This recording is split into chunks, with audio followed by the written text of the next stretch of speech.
네, 하나님의 말씀 보겠습니다. 예레미야서 33장 1절에서 3절까지 말씀입니다.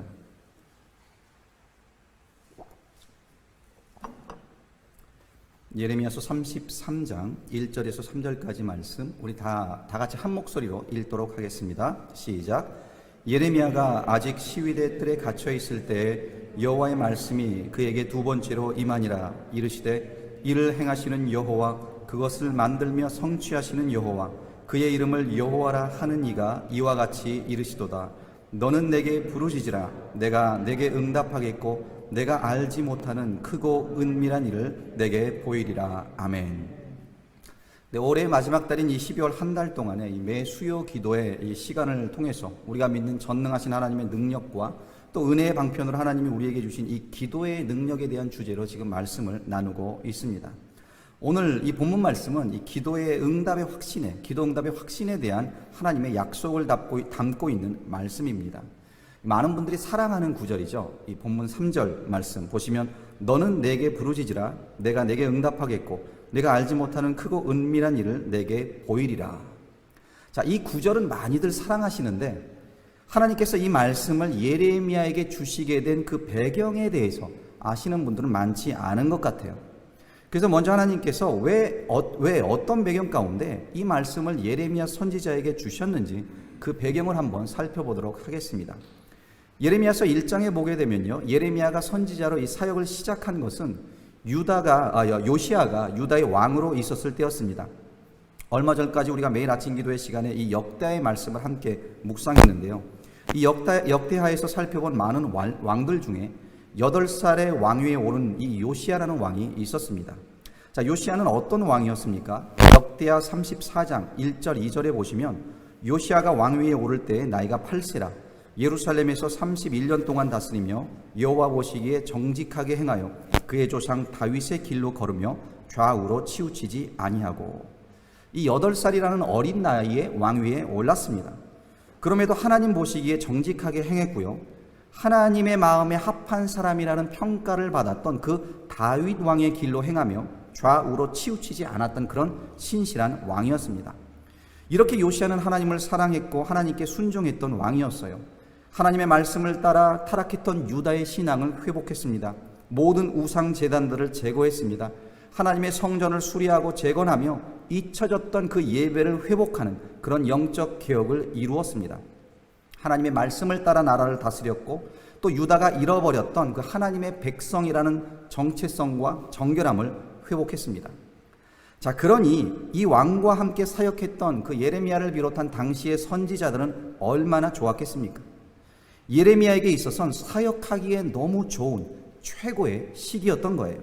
하나님을 사랑하고 경외하는 왕, 말씀 앞에 겸손하고 순종하는 왕, 선지자와 제사장들을 지지하며 하나님을 예배하는 데 최선을 다했던 그런 왕, 하나님의 사역자들이 박해를 받지 않았던, 너무나 평안했던 그런 시기였고, 그렇게 순조롭게 예레미야는 사역을 시작하게 됩니다. 그런데 그 시기가 계속되지 않았습니다. 요시야가 죽고요, 그의 뒤를 이었던 왕들 여호아스, 여호야김, 여호야긴, 시드기야에 이르기까지 모두가 하나님 앞에 악을 행하던 왕들이었습니다. 이 여호야김에 대한 이 왕에 대해서 역대하 36장 5절에서는 이렇게 말씀을 하는데요, 여호야김이 왕위에 오를 때 나이가 25세라 예루살렘에서 11년 동안 다스리며 그의 하나님 여호와 보시기에 악을 행하였더라. 하나님 보시기에 악을 행하던 왕, 이런 왕들이 계속 이어서 세워지게 됩니다. 하나님을 두려워하지 않는 왕들, 하나님의 말씀을 무시하고 경멸하고 불순종하는 왕들, 하나님의 말씀을 전하는 선지자들을 핍박하는 그런 왕들. 자, 바로 이러한 배경 가운데 예레미야는 계속해서 사역을 이어가야만 했던 거예요. 요시야 왕과 사역했던 20년간은요, 나라를 개혁하고 유다의 신앙을 회복하며 순조롭게 그가 사역을 할 수 있었습니다. 그러나 여호야김에서 시드기야에 이르기까지 나머지 20년은 고난 가운데 박해를 받으며 하나님의 말씀을 전해야만 했던 거예요. 오늘 본문 1절이 보여주듯 이 하나님의 말씀을 전하다가 감옥에 갇히기까지 합니다. 자, 본문 1절을 보시면 예레미야가 아직 시위대 뜰에 갇혀 있을 때 여호와의 말씀이 그에게 두 번째로 임하니라 이르시되, 이 1절이 지금 예레미야가 처한 상황이 어떠한지를 우리에게 보여주고 있는 겁니다. 사람들은 하나님의 말씀을 듣고 싶어 하지 않았습니다. 하나님의 말씀을 전하며 사람들이 분노하고 화를 내던 그때 예레미야는 지금 사람이 아니라 하나님께 순종했다는 이유로 감옥에 갇히게 된 것이에요. 하나님의 말씀을 전했다는 이유 때문에. 이렇듯 신실한 하나님의 종 예레미야를 감옥에 가두었다는 것만 보아도요, 우리는 당시 유다의 그 영적 현실이 얼마나 어두웠는지를 알 수 있습니다. 어둠에 뒤덮여서 그들의 그 영적 눈이 멀어서 하나님의 일에 무감각하고 하나님의 말씀을 배척하고 신앙에 대해서는 일절의 관심도 없는 영적으로 죽어있는 그런 상태였다는 거예요. 자, 우리가 성경을 읽다 보면 이렇듯 이스라엘이 영적으로 어두웠던 때가 여러 번 있었다는 것을 보게 됩니다. 그때마다 볼 수 있는 그 특징이 하나 있는데 그 특징은 하나님의 말씀이 잠잠했던 그런 때였다라는 거예요. 선지자들의 입을 막았고요, 성경 말씀을 불태워 버렸습니다. 하나님의 말씀을 들으려 하지 않았고 말씀을 배척하던 시기, 그때마다 이스라엘은 영적으로 어두운 시기를 겪어야만 했던 겁니다. 여러분, 우리가 역사만 보아도 그렇죠. 하나님의 말씀의 부재, 하나님의 말씀이 소홀히 될 때, 하나님의 말씀이 무시될 때 그 사회, 교회, 공동체가 영적으로 무너지고 위기를 겪었던 것을 우리는 알 수 있습니다. 그런 상황 가운데 지금 예레미야가 있는 겁니다. 말씀을 전했다는 이유로 지금 감옥에 갇혀서 아무것도 할 수 없는, 스스로는 아무것도 할 수 없는 그런 상황에 처한 거예요. 예레미야는 하나님께 순종해서 말씀을 전했을 뿐인데 그 결과는 감옥이었다라는 겁니다.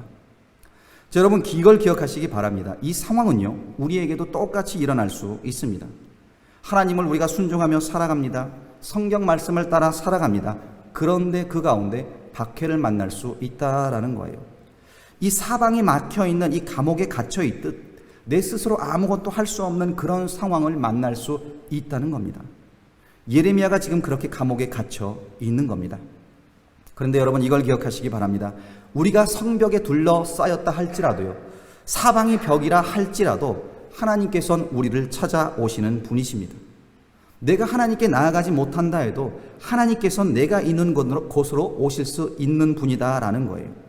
그리고 그 하나님 안에서 우리는 희망을 찾을 수 있고 피할 길을 찾을 수 있는 겁니다. 바로 그 하나님을 예레미야가 오늘 본문에서 경험하고 있습니다. 예레미야는 감옥에 갇혀 있지만 하나님께서는 그를 방문합니다. 그리고 그 하나님과의 만남은 예레미야의 관점을, 예레미야의 비전을 완전히 바꾸어 놓게 됩니다. 자, 오늘 본문에서 하나님을 만난 이 예레미야의 모습을 보면서요, 우리가 무엇을 배울 수 있습니까? 제일 먼저 하나님의 찾아오심은 기도의 자리로 부르시는 하나님의 부르심이었습니다. 오늘 본문 1절에 보시면은요, 이 중요한 단어 두 개가 지금 나오고 있는데요, 하나는 갇혔다라는 단어이고요, 또 하나는 임했다라는 단어입니다. 사실 이 두 단어는 서로 상반된 의미를 가지고 있습니다. 왜냐하면 사람이 갇혀 있는 곳까지 아무도 임할 수가, 들어갈 수가 없기 때문에 그렇습니다. 자, 갇혀 있는 그 사람을 만나기 위해서 들어가려면 어떻게 해야 할까요? 문을 부수던가 아니면 담을 허물던가 해야겠죠.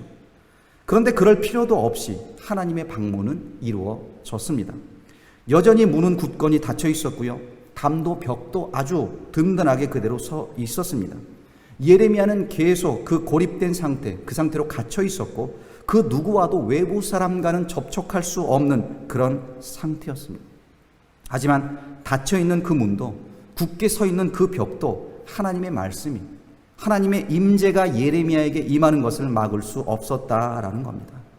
그렇게 하나님께서는 말씀으로 그에게 임하십니다. 어떤 말씀이었습니까? 기도의 자리로 초대하는, 기도로 부르시는 그 하나님의 부르심이었다라는 거예요. 3절입니다. 너는 내게 부르짖으라. 내가 내게 응답하겠고 내가 알지 못하는 크고 은밀한 일을 내게 보이리라. 너는 내게 부르짖으라 라고 하십니다. 기도하라 라고 하세요.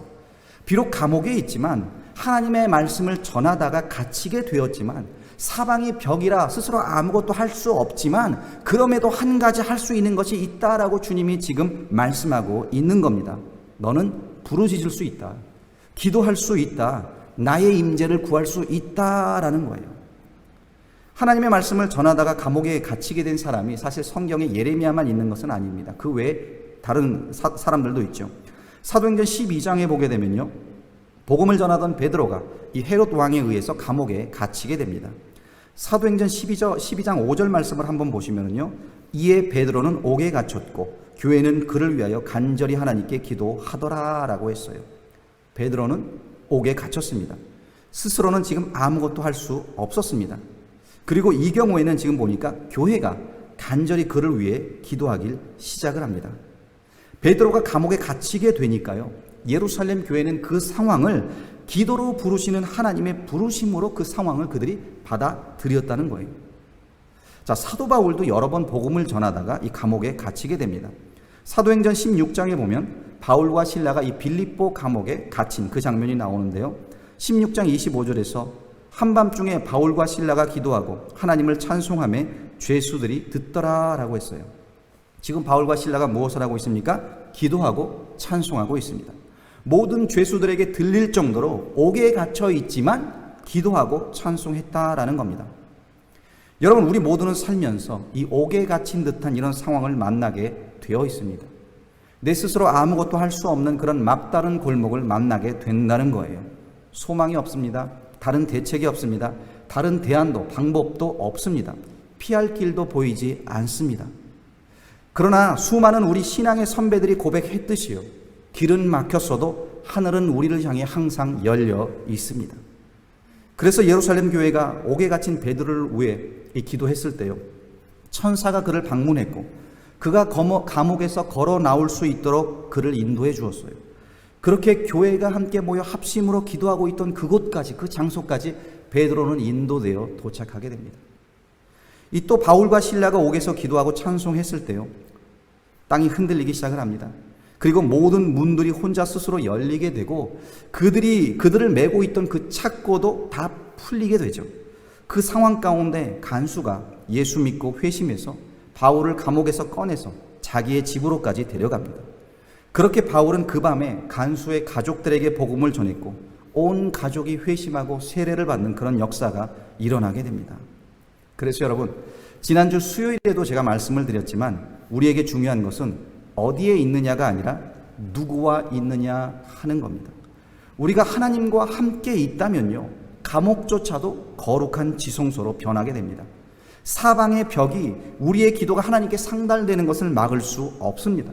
막다른 골목 같지만 그곳이 바로 새로운 시작의 출발점이 될 수 있다라는 거예요. 예레미야는 옥에 갇혔지만 그것이 하나님의 방문을 막지 못했습니다. 그리고 하나님의 방문은 이 기도의 자리로 그를 부르시는 하나님의 부르심이었다라는 거예요. 자, 두 번째로 이 기도의 자리로 부르시는 그 부르심에는요, 하나님의 응답을 기대하라는 약속이 함께 담겨져 있습니다.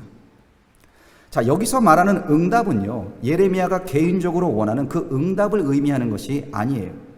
하나님께서 당신의 뜻대로 주시는 그 하나님의 응답을 말씀하고 있는 겁니다. 우리가 종종 기도하면서 실수하는 것이 한 가지가 있습니다. 그것은 기도를 통해서 내 개인적인 소원과 내 뜻을 관철시키려고 한다라는 거예요. 내가 얻고 싶은 것이 있는데, 내가 이루고 싶은 소원이 있는데 그것을 위해서 하나님을 강요한다라는 겁니다. 마치 인터넷으로 우리가 물건을 주문하듯이요, 내 소원 목록을 만들어서 하나님께 제출합니다.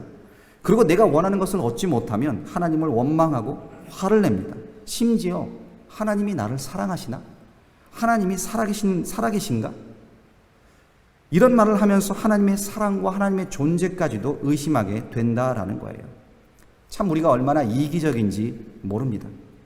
그러나 여러분, 이것을 기억하시기 바랍니다. 하나님께서 우리를 기도의 자리로 부르실 때요, 우리 개인의 소원 성취를 위한 것이 아닙니다. 그것이 아니라 하나님의 소원이 우리의 소원이 될 수 있도록 하나님께서는 우리의 소원을 바꾸어 주신다라는 거예요.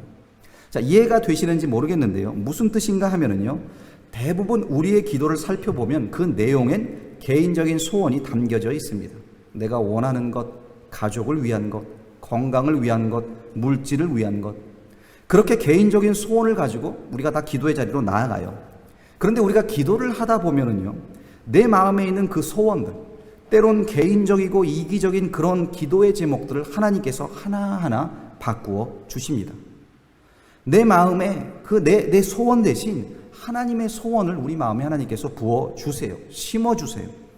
그래서 처음엔 내 중심적인 기도를 시작을 했는데 하나님께서 어느 순간 하나님 중심적인 기도로 내 기도를 바꾸어 주신다라는 겁니다. 그래서 결과적으로 우리가 얻게 되는 그 기도의 응답이 너무 인간적인 내가 원하는 그런 응답이 아니라 하나님의 뜻이 이루어지는, 하나님의 소원이 내 소원이 되는 그런 차원의 기도 응답을 하나님이 주신다라는 거예요. 자, 그래서 우리가 성경에 보면 이 하나님의 응답을 확신하는 고백들을 많이 발견할 수 있습니다.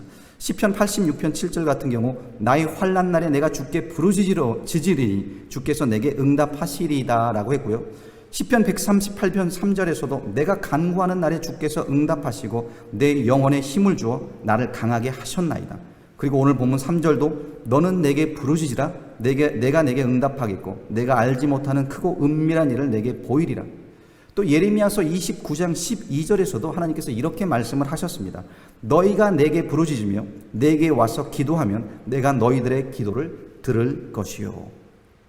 이 모든 구절들이요 하나님의 응답에 대해 약속하고 있습니다. 그리고 그 응답을 기다리는 사람들의 신앙 고백이 이 성경 구절에 담겨져 있는 거예요. 여러분, 우리도 이런 확신을 가질 수 있습니다. 기도하며 하나님의 응답을 기대하는 확신. 하지만 기억하십시오. 우리가 바라는 응답은 하나님의 뜻 가운데 주시는 응답인 거예요. 그리고 하나님의 뜻 가운데 주시는 응답이 우리에게 가장 좋은 응답인 겁니다. 자, 그래서 오늘 본문 3절에 보시면 하나님께서 내가 알지 못하는 크고 은밀한 일을 내게 보이리라 라고 하셨는데요. 이 말은 예레미야가 원하는 그 인간 수준의 응답을 주신다는 것이 아니세요. 왜냐하면 우리가 구하는 것은 거의가 유한한 것, 이 세상의 것, 이 땅의 차원을 벗어나지 못한 그런 것들만을 우리는 구합니다. 그런데 하나님께서는 예레미야가 알지 못하는 크고 은밀한 응답을 주신다라고 했어요. 그것은요, 인간적인 차원의 그런 유한한 응답을 주신다는 것이 아니라는 거예요. 하나님께서 우리에게 주시고자 하는 것은 우리가 그동안 알지 못했던 겁니다. 은밀한 겁니다. 하늘에 속한 겁니다. 영적인 진리입니다. 하나님 마음에 있는 그 하나님의 소원이 우리의 소원이 되게 하신다라는 거예요. 그래서 여러분, 하나님이 우리에게 주시는 응답은요, 내가 원하는 응답이 아니라 나에게 필요한 응답을 하나님께서 주십니다. 내가 원하는 응답이 아닌 하나님이 원하시는 그 응답을 우리에게 주신다라는 거예요. 자, 세 번째로 기도는요, 우리를 하나님의 영광을 위해 쓰임받는 도구로 만들어 갑니다. 하나님께서 예레미야에게 부르짖으라 하고 하셨을 때요, 감옥에서 나오게 해달라고 부르짖으라 라고 하지 않으셨어요. 또 단순히 개인적인 소원 성취를 위해서 부르짖으라 라고 하시지도 않았습니다.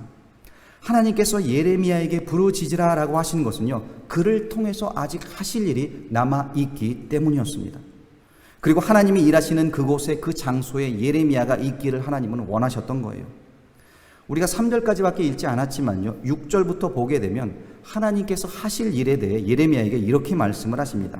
6절, 7절, 8절을 보시면 그러나 보라, 내가 이 성읍을 치료하며 고쳐 낫게 하고 평안과 진실이 풍성함을 그들에게 나타낼 것이며 내가 유다의 포로와 이스라엘의 포로를 돌아오게 하여 그들을 처음과 같이 세울 것이며 내가 그들을 내게 범한 그 모든 죄악에서 정하게 하며 그들이 내게 범하며 행한 모든 죄악을 사할 것이라.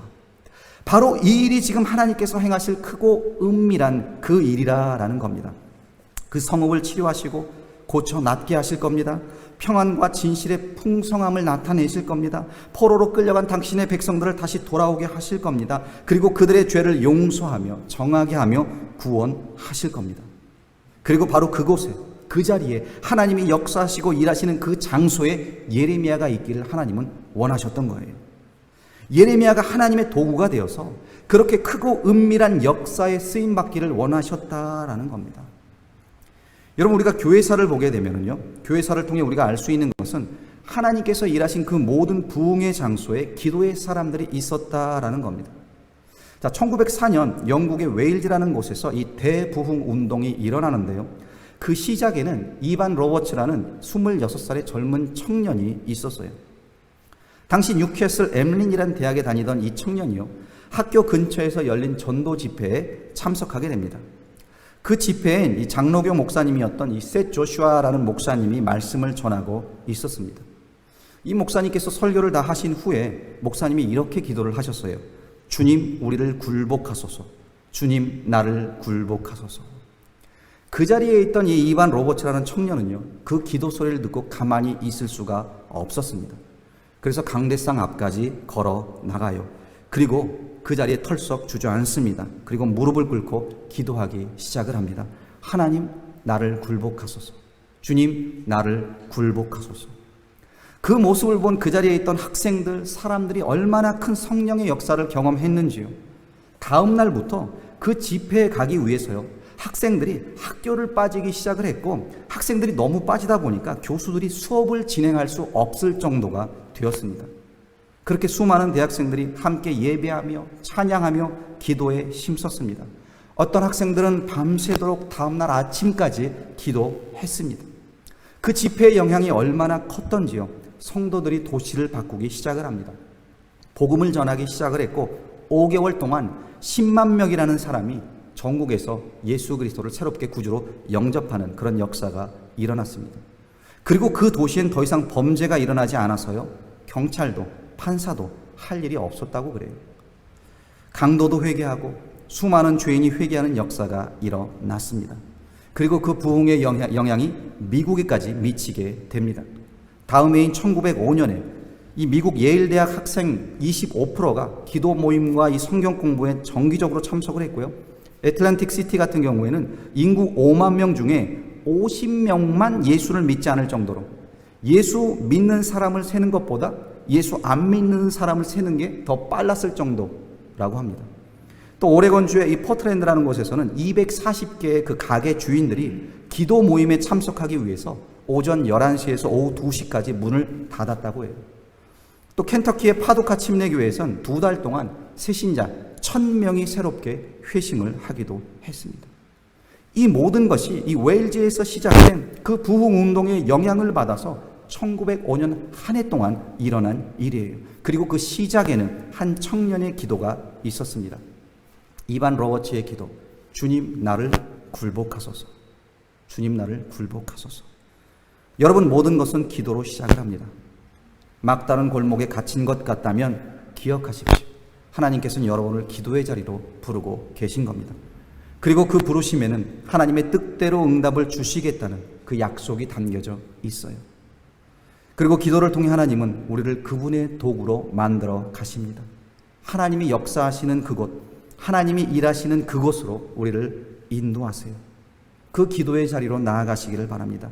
기도 가운데 하나님을 만나시고 하나님이 일하시는 그곳에 함께 거하시는 여러분들이 되시기를 간절히 축원합니다. 기도하겠습니다. 아버지 하나님, 감사합니다. 우리가 이번 한 달 동안 주님의 능력과 이 기도의 능력에 대해서 함께 나누고 있습니다. 특별히 이 예레미야 말씀을 중심으로 하나님께서 그 감옥에 갇혀 있던 예레미야를 기도의 자리로 부르고 계심을 우리가 보게 되었습니다. 아버지 하나님께서 우리를 기도의 자리로 부르실 때 아멘하고 나아가게 하시고, 주님께서 부르짖으라 하실 때 부르짖게 하시고, 기도하라 하실 때 기도할 수 있는 우리가 될 수 있도록 인도하여 주시옵소서. 그 기도 가운데 하나님의 뜻대로 주시는 그 응답을 경험케 하시고, 우리의 소원이 하나님의 소원으로 바꾸어지는, 하나님의 뜻대로 바꾸어지는 그런 역사를 체험하게 하여 주시며, 무엇보다 하나님이 역사하시는 그곳에 우리를 세워주시사 하나님의 도구로, 하나님의 역사를 이루는 그러한 도구로 쓰임받을 수 있도록 하나님 인도하여 주시옵소서. 예수님 이름 받들어 간절히 기도드리옵나이다. 아멘. 네, 이 시간 몇 가지 기도 제목을 가지고 함께 기도했으면 좋겠습니다. 올해 한 해 참 많이 힘든 한 해였습니다. 많은 분들이 힘들어 하셨는데, 이 시간 여러분들 그분들을 위해서, 또 여러분 스스로를 위해서도 기도하세요. 기도하시되 그 기도 가운데 하나님께서 여러분들의 심령을 바꾸어 주셔서 여러분들의 그 개인의 소원이 하나님의 소원으로 바꾸어지는 그런 역사가 있기를 이 시간에 간절히 소원합니다. 그 기도 가운데 하나님의 음성을 들으시고 하나님의 응답을 받으시고, 무엇보다 하나님의 역사 가운데 쓰임 받을 수 있는, 하나님이 역사하시는 그 자리에 설 수 있는 2021년도가 될 수 있고 우리 교회가 될 수 있도록 여러분들 다 같이 기도해 주시기 바랍니다. 우리 박채원 목사님 내일 한국으로 떠나시는데 그 여행 가운데서 하나님이 힘 주시고 위로케 하셔서 그 모든 상황 가운데 어머니를 만나서 그 마음의 위로 받고 돌아올 수 있는 그런 우리 또 목사님의 여행이 될 수 있도록 우리 목사님을 위해서도 기도해 주시기 바랍니다. 그리고 여러분들의 개인 기도 제목으로 자유롭게 기도하신 후에 돌아가시면 되겠습니다. 기도하시겠습니다. 할렐루야.